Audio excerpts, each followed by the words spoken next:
im se svima, i malima i velikima, i bogatima i siromašnima, i slobodnjacima i robovima, dade žig na njihovu desnu ruku ili na čela njihova, te da nitko ne može ništa kupiti ili prodati.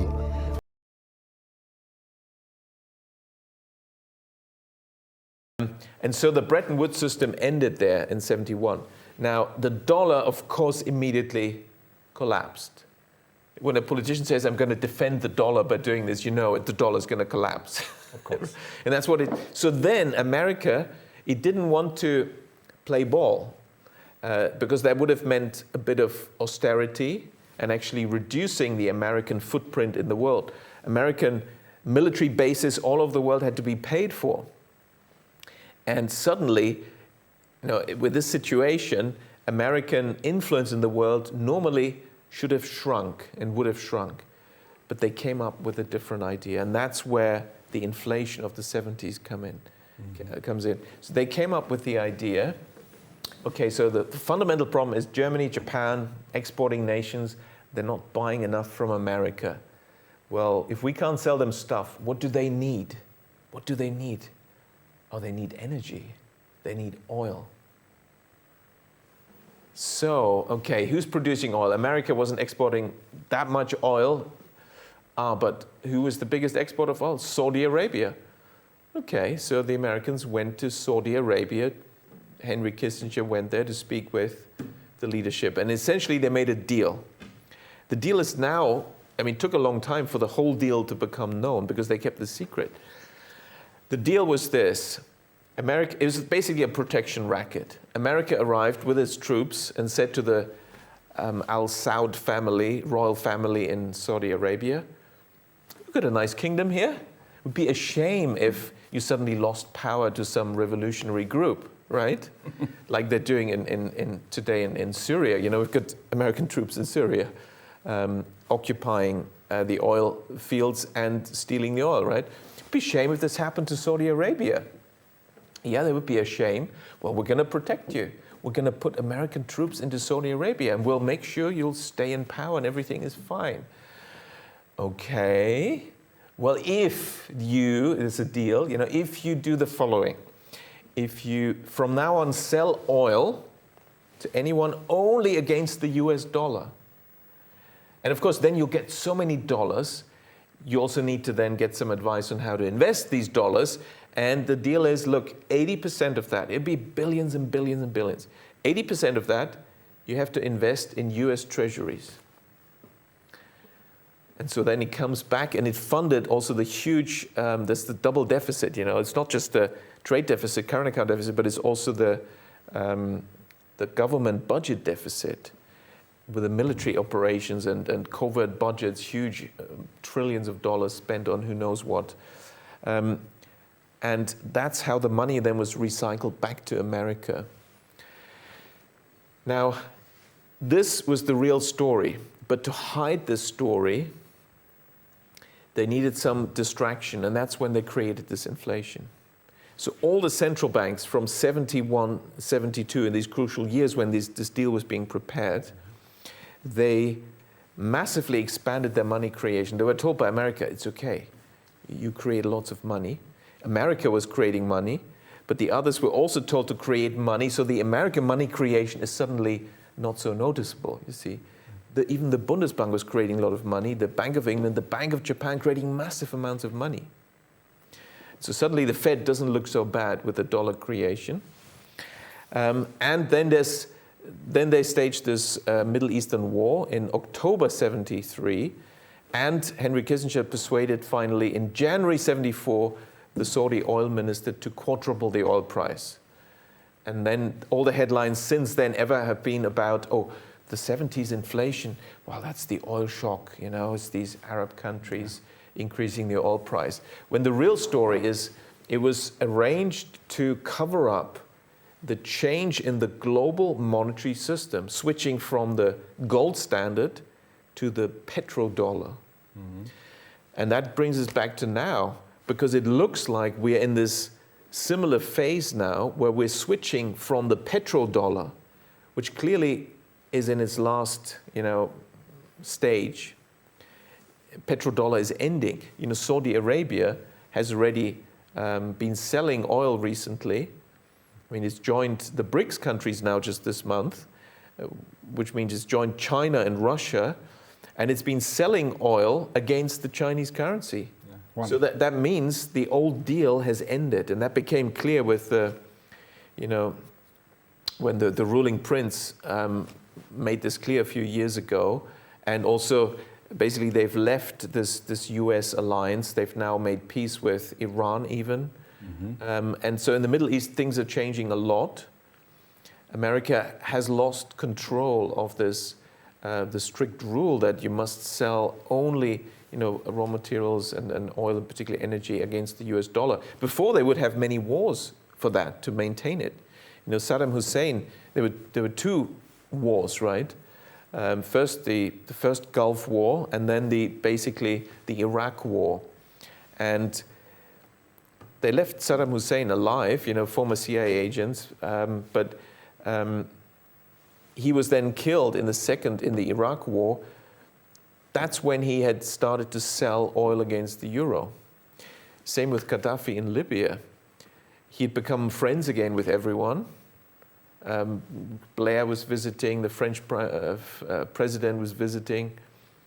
But suddenly NATO attacked and bombed, as they did to Serbia and, you know, as well. But the peaceful, you know, defensive NATO. Mm-hmm. But suddenly he was enemy in what was around 2011, and they killed him brutally. Why? Well, one thing he did just before then was starting to sell oil against the euro. And of course, he was also talking about an alternative African gold-based currency. So these were all attacks of the petrodollar world.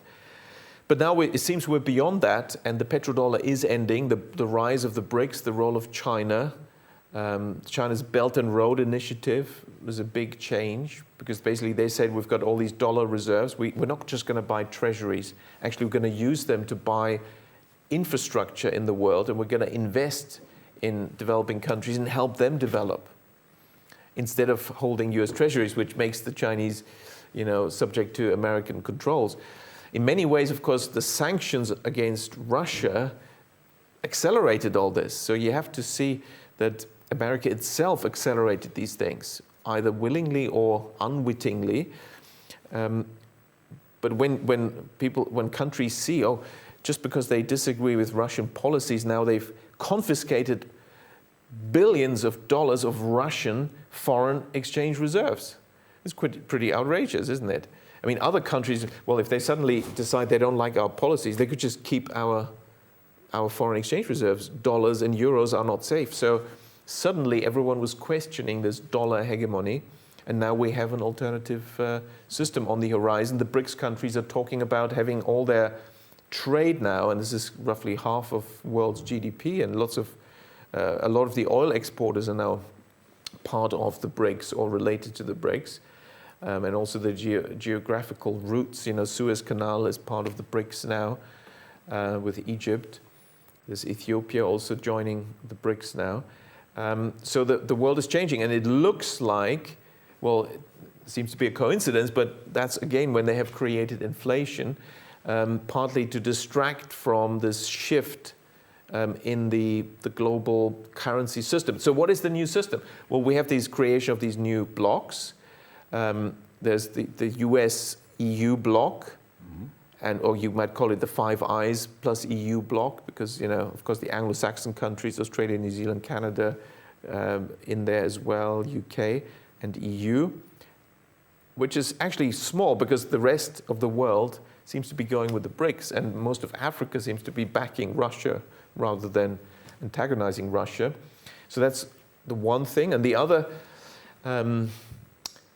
from a US perspective, from the empire perspective, what is the new currency system they are proposing? Well, central bank digital currencies. Oh, no, you said destruction. We had something different here. We had pandemics also. Yes. And they said 2 lockdowns or 3 lockdowns even, they also disrupt economy. Is this Absolutely. kind of destruction what they needed? Well, certainly, it seems to be very much consistent with these plans. And of course, if you look at at this COVID PSYOP that became sort of official and public in March 2020, there was of course significant preparation beforehand. Event, what was it? Event 201, I think it was called, in New York, with all the usual players, Rockefeller Foundation, Gates Foundation, and so on. World Economic Forum, playing through these things. And then the degree of coordination of very strange, often very silly and very useless policies tells you, similar to the central bank policies, they're all doing the same very strange, unusual, and medically not justified things. Medicine used to be different. In medicine, you don't quarantine healthy people. You don't even test healthy people when there's no symptom. But suddenly, that was gone, and so many countries in the world were adopting these very strange, very unusual policies that simply ignored all the actual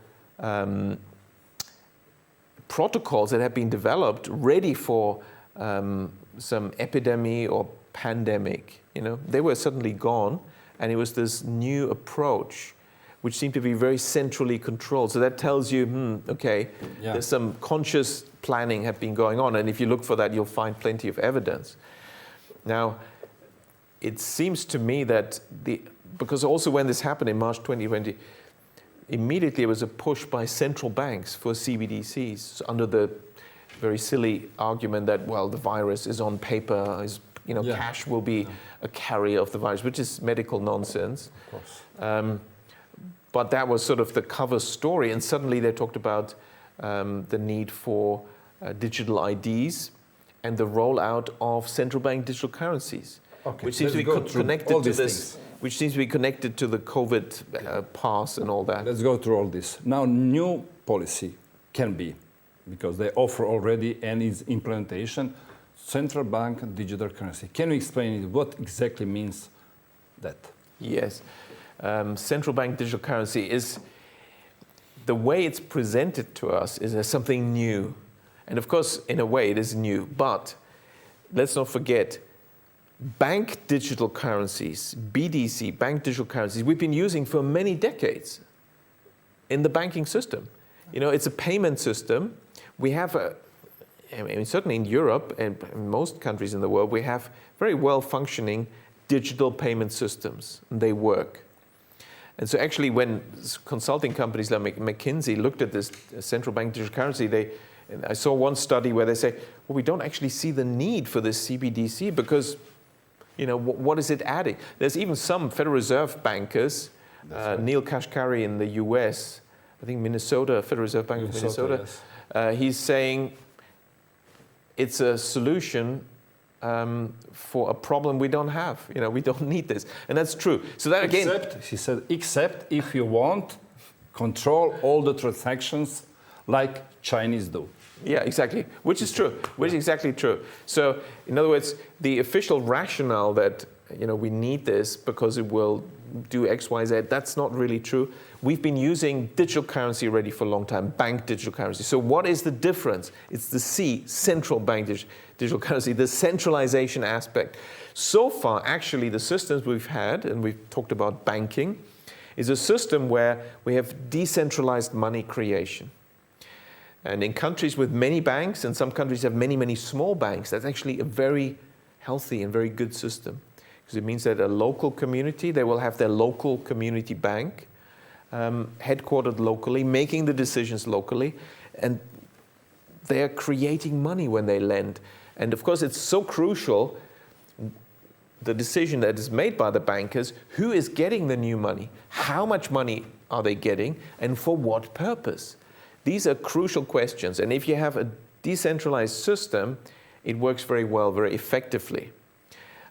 But decentralization also means that the central planners at the central banks don't have that much power, and they always have to manipulate the banks into things, which they've been quite good at, but it looks like they want to centralize their power even more.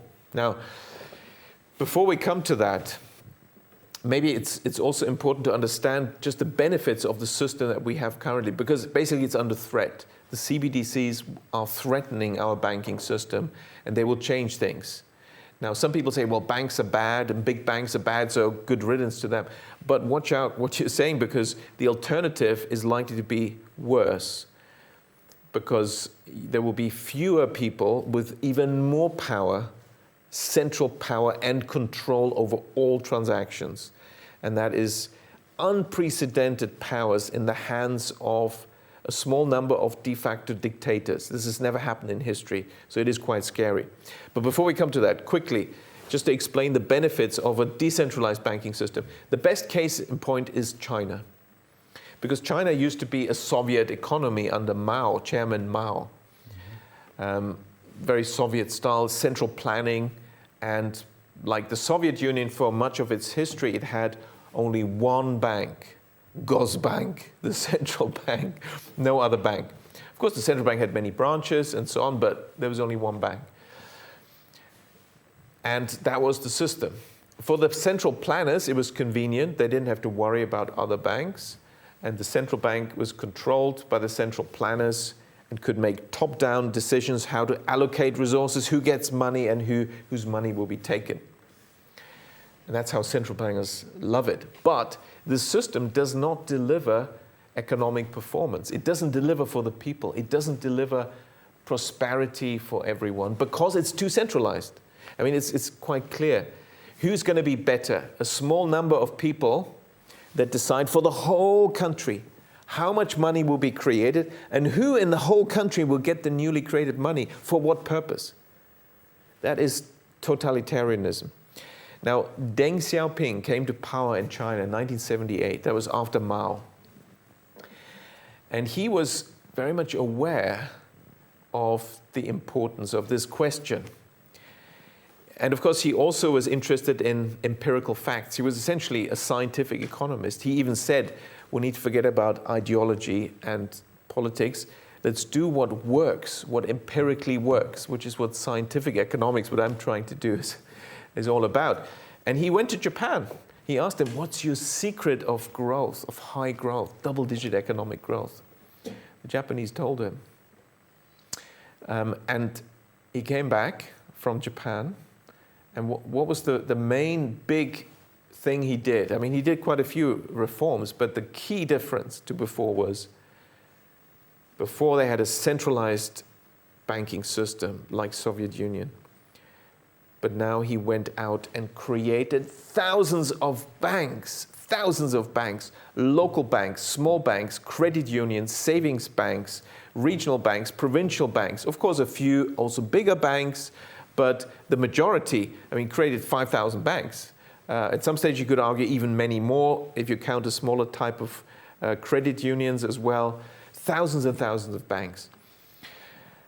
And because banks create money, this is decentralizing power. It's saying, no, we think it's more effective if, instead of 5 people in a central planning committee, we've got 5,000 banks. Each bank has 100 branches, and each branch has 100 loan officers. And they go to, literally now do the calculation, millions of companies. And they get loan applications. They check. They go to see the company. They discuss, could this work, could this not work? They kick the tires, and they make the decision. So you've got hundreds of thousands of money creators on the ground in a decentralized way in each local village making the decisions. That is going to be superior to 5 central planners that do it for the whole country, of course. In fact, that is the difference between a Soviet central planning economy and successful capitalism. It is, well, it's private ownership, of course, is one thing as an incentive, and the other thing is the decentralization of the money creation through the banking system. So all successful major economies have lots and lots of banks. America has over 5,000 banks. The largest number of banks in Europe is in Germany. And it's these thousands of cooperative banks, local community banks. Their headquarters is in the local village. That it also means there's accountability. The big banks, when any organization gets very large, it becomes out of control and they start to do very bad decisions. It basically goes back to human nature. Power gives you a lot of temptations. Most people cannot handle the temptations of power, and they quickly, it becomes, talking about corruption is almost the milder aspect of the problem. You know, it's much worse than that. Once you have somebody in power that has a lot of power without real accountability, which is true for most large organizations, you just get disastrous results. Whereas if you have a local small bank, the locals see what the bank is doing. If they suddenly want to fund some really bad foreign polluting, industrial company that wants to build a huge polluting plant there, the locals will tell the bankers, they'll say, no, we don't want this, don't you do this. And the opposition will be so strong, it cannot happen, it will not happen. So you've got this accountability in a decentralized banking system. And of course, what was the result of the reforms of Deng Xiaoping? Hugely successful. 40 years of double-digit economic growth. China moved from a developing country to an economic and political superpower, challenging the US now, de facto. The US feels challenged, let's put it that way. And more people lifted out of poverty than in any place and any time in history before. So hugely successful through a decentralized banking system. But our leaders in the West are saying, no, we need the opposite. What has the ECB done? Since its creation, it's only 23 years old. It's killed more than 5,000 banks. The ECB policies in this time have been consistently anti-bank policies to reduce profit margins in banks that do the productive business lending, the small banks, forcing them to merge. Now they've created this ESM, European Stability Mechanism, which is another supranational organization out of control, similar status to the ECB, that can close down banks in the whole of Europe anytime without recourse. You can't do anything against it. They can just say so. They've been given by treaty this power.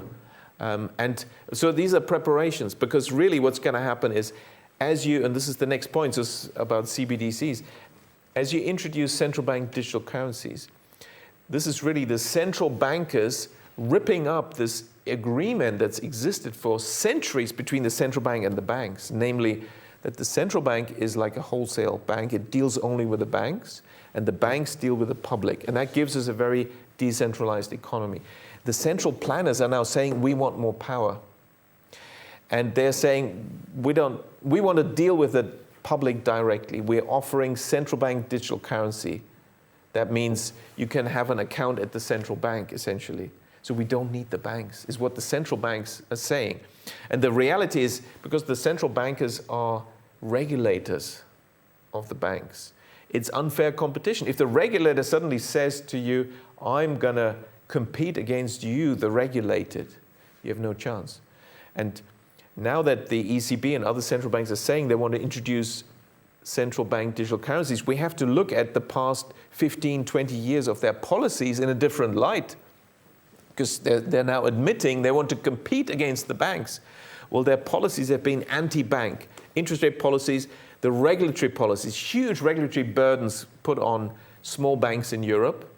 In America, the small banks get a different regulator and lighter regulation because proportionality, they're small. Why do you need such complex regulation? In Europe, the smallest credit union with 10 staff has to follow the same rules as Deutsche Bank. This is crazy. Therefore, thousands have been forced to close. They essentially have to merge with other banks, and the number of banks has been declining. That's what they've been doing. So now we just need, for them to introduce CBDCs, we just need another banking crisis, which is very easy to arrange for these guys because they've got all the levers in their hands now. And when the next banking crisis comes, and they've given us a little bit of a glimpse with Silicon Valley Bank in America, how they can do it. That was very much orchestrated. Signature Bank also. Yeah, Signature Bank and Silvergate Bank, these three. And certainly with Silicon Valley Bank, it's very clear it was very much orchestrated because there was no need for that bank to be closed. The Fed was created on the ticket that when a banking crisis comes, the Fed can step in. That's why we need a central bank, because America didn't have a central bank for much of its history, right? It was only created in 1913 on this explanation. A reluctant Congress agreed to have a Fed, but the Fed didn't act. Did it step in when Silicon Valley suddenly needed liquidity? No, the Fed didn't step in. In fact, the Fed Now system accelerated the draining of money from Silicon Valley Bank so that it could then be forced closed. And then once it was closed and taken over, then the Fed gave liquidity, you know. Yeah. So it was a takeover. But essentially, once you have a banking crisis, then the money will quickly switch. If you have also CBDCs at that time, all the money will go to the central bank digital currencies, and the banking system can be closed down, can be essentially merged into the central bank. Then we only have one bank left. I think the central planners want to be the only banks in town. That's what CBDCs is likely to do to us. But for us, it means much more than just having only one bank left. Yeah. Because CBDC is very different. The banks, you have to give them credit. They've been quite good to us. We've entrusted them with all that data on our lives, on our transactions. I don't think there's many cases where that has been abused. What is Google doing with that data? They're using that data that they have on us all the time. They're selling it. They're earning money on it by selling out our most private data. The bankers have not done that, you see. So, but CBDCs will be all about that our transactions will be controlled, will be monitored, and in fact, of course, essentially, it's not any more money because it's conditional money. We have to apply for a permit to the bureaucrat, to the central planner, each time you want to spend. Please, may I do this transaction? And they will hum and ha. There will be a mechanism, of course, maybe using AI to automate it, except if you're a critic, then they will personalize it. So you want to buy a piece of meat here. It's too much meat consumption, we think. Oh, this transaction, too much CO2. Yeah. CO2 is plant food, but we don't want so much plant food out in the world. Yeah. So, carbon footprint also, it's something that we already have. But okay, let's step back. They introduced COVID passports 3 years ago, 2 years ago exactly.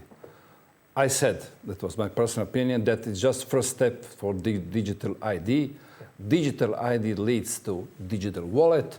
And when we have a central bank digital currency, we have everything to make control. What do you think about this? Well, exactly. That's exactly it. I mean, to me, it was quite clear when they rolled out so early a COVID vaccination passport, which was basically a digital ID, when really it was clear by that time already that the so-called vaccines were not preventing transmission or a better medical outcome for the receivers of these injections. So then what's the point of this COVID passport, right? Well, it's to establish digital IDs, and it seemed they didn't care about these details. They were never interested in that. Does it work or not? Just let's roll out this digital ID. And they're now more or less saying, you know, we need digital IDs. Okay. Very important thing. In public, somebody says that it's not possible to control this money. But as we know, this money is programmable. Yes. Well, that is a fact. In fact, the most official version of that is probably the Bank of England's writings on this when they formally asked the government to deliberate this and essentially approve the programmability. Because they felt that as a central bank, well, it's better to get the sort of legal, you know, the procedurally get government or parliament to approve this. And so that's what they did. They had a formal request, you know, and of course the answer is yes, it will be programmable. Why? Well, because it's possible. Because it's possible. The central bank digital currency is attractive to central planners because it opens up whole new horizons for a central planner to exert control. And it's not just about monitoring and surveying, no, it's active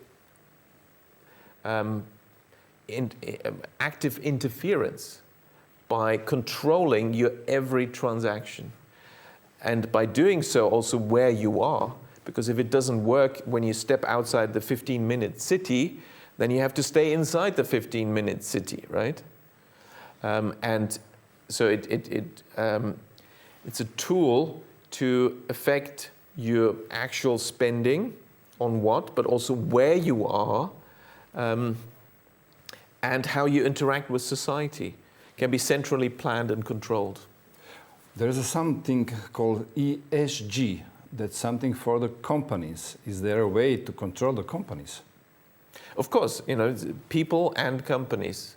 Environmental social governing, for Yes. people who doesn't know this. Yes. Environmental social governing is a new standard and everybody has to fulfill it. Exactly. So, and it's already happening. Basically, there's already, the tools are there. MasterCard is offering this already to companies and to individuals to have some kind of carbon audit of your financial transactions. And that can be real time. And of course, something like that can be simply, can become the permission system. And of course, there's also the possibility of social credit scoring. If you often cross the road when... We have this already in China. Yeah. Okay. Yes, and basically you can...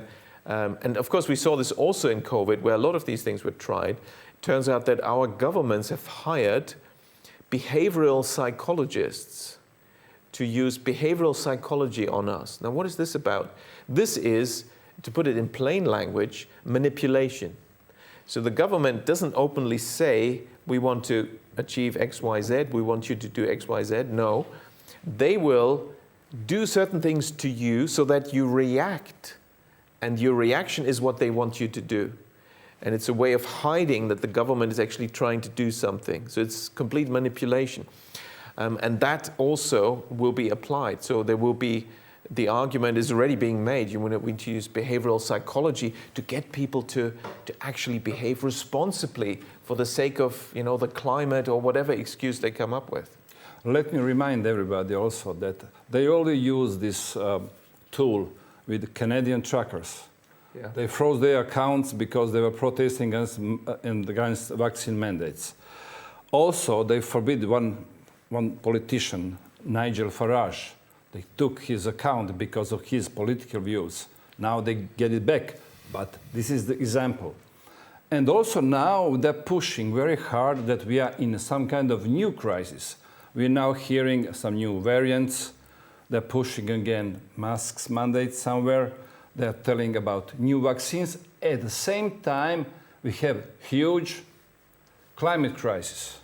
And all these things can push us to the control what to do to save, for example, planet, to save others from new variant, or to take vaccine, 7th, 8th, 9th booster, because we are not safe.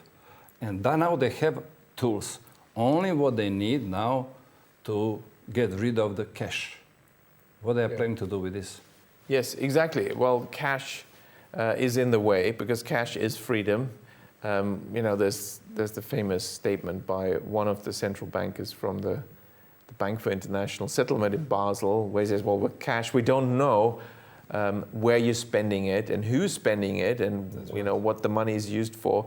We don't know, but with CBDC, we know all this, and we have the technology to check and actually implement our interference with this. So that's the problem with cash from their viewpoint, and that's why cash has been threatened. I mean, over the last decades already, many governments in Europe have reduced this maximum amount of cash that should be allowed for transactions, which is quite wrong, really. We have already this. Exactly, and the population should really complain about this because cash is legally a promissory note issued by the central bank. Why should this be restricted? It's legal. And we're not doing anything wrong, but we just have the freedom to do things without a bureaucrat being asked. And that should be fighting terrorism, they said. Yeah, you got to laugh, exactly. Or fighting viruses or whatever.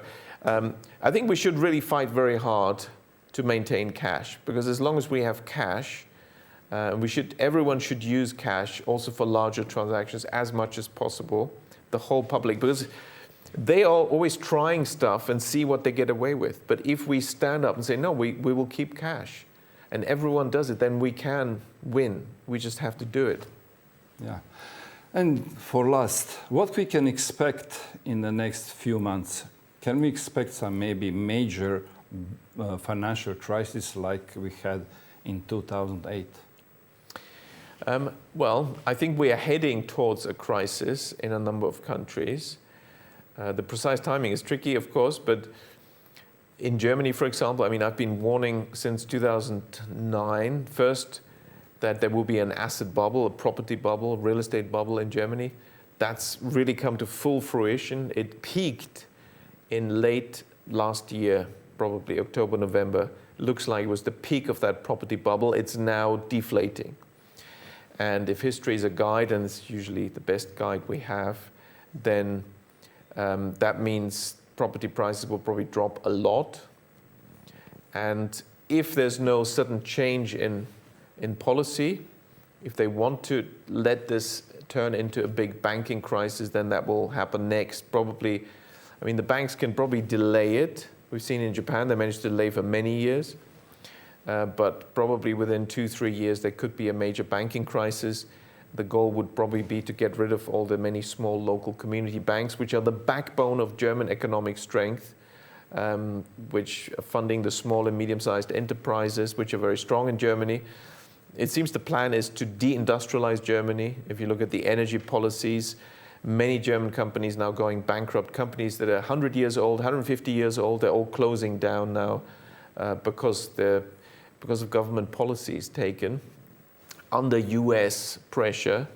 And it would fit in to really deindustrialize and destroy the German economy, to now also have a banking crisis, finishing off the many small banks, which will finish off the small and medium-sized enterprises in Germany. But of course, that's a big shock to the whole European economy when this happens. But that is very much on the cards in the next few years. And also, if this bank crisis happened, if people are losing deposits, in case they offer them to take digital wallet and they will keep their deposit and promise them in the future there will be no more bank run because there is no cash, maybe people will accept this solution. That is, of course, the risk. Also, there will be other temptations that will be offered to us, such as universal basic income. Oh, you can get a monthly paycheck of 1,000 or 2,000 euros, but it has to be in the wallet. It has to be digital currency, central bank digital currency. That's being pushed quite hard. And again, it's a way of getting central bank digital currency widely accepted. But probably the triggering a banking crisis the fastest, because then the money will just go into CBDCs, and then they just announce cash is now not allowed anymore. That's it. Mr. Werner, it was really a pleasure, and thank you for your time, for your research. For sure, very soon we'll have to talk again, because things are happening. Every day is changing, especially in this financial sector, and we have to discuss about it, because this is now time to discuss the most important thing, and that is freedom. Indeed, I entirely agree. It's a pleasure, and I hope to be back again. Thank you very much. Thank you. Evo, dragi narode, čuli ste danas puno toga. Potrebno je još više o tome razgovarati. Za one koji nisu znali kako stvari funkcioniraju, mogu provjeriti. Dakle, moj današnji gost je i publicirao sva svoja istraživanja. Tko želi pročitati, neka se sam uvjeri. Ova predviđanja, koliko god izgledaju čudno, možda izgledaju čak i nemoguća, ja bih ipak volio da ih uzmemo u obzir.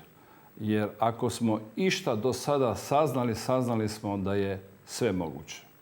Moguće je da nas žele kontrolirati putem digitalnog novca. Moguće je da nam ukinu gotovinu. Moguće je da prate naš karbonski otisak kako bi spasili ovaj planet.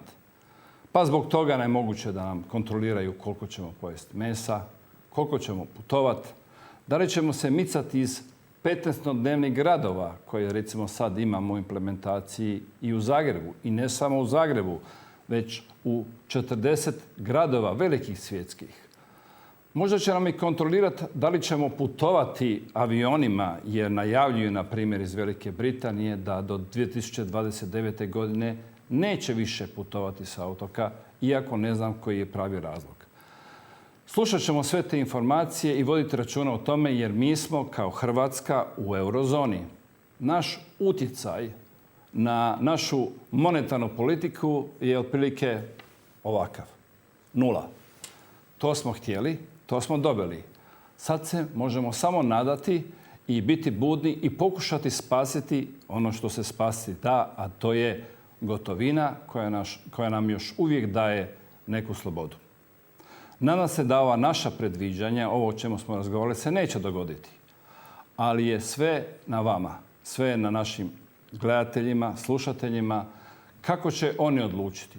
Hoće li zbog svog komoditeta i zbog toga što vjeruju da sve ovo što čine zbog našeg dobra, prihvatiti jednostavno novu digitalnu valutu, digitalni novčanik i zabranu gotovine, ili će se boriti za svoju slobodu i tražiti bolji život uz možda neke druge donosioce odluka. Hvala lijepo na vašoj pažnji, hvala vam na vremenu, nadam se da ste zadovoljni i uskoro se vidimo u nekoj od novih epizoda. Nitko vas neće natjerati da se poklonite zvijeri, učinit ćete to svojevoljno, odbacujući vjeru. Bićete laka meta za zvijer, jer se niste podredili vjeri. Ako se ne podredite vjeri, podredit ćete se zvijeri. Toliko ćete se suobličiti sa ovim svijetom da nećete ni prepoznati da ste u zabludi. Biće to najveća demonska prevara ikada i pravedno zaslužena osuda nad nepokajanim grešnicima. Gdje su svi oni koji su nas vjerili?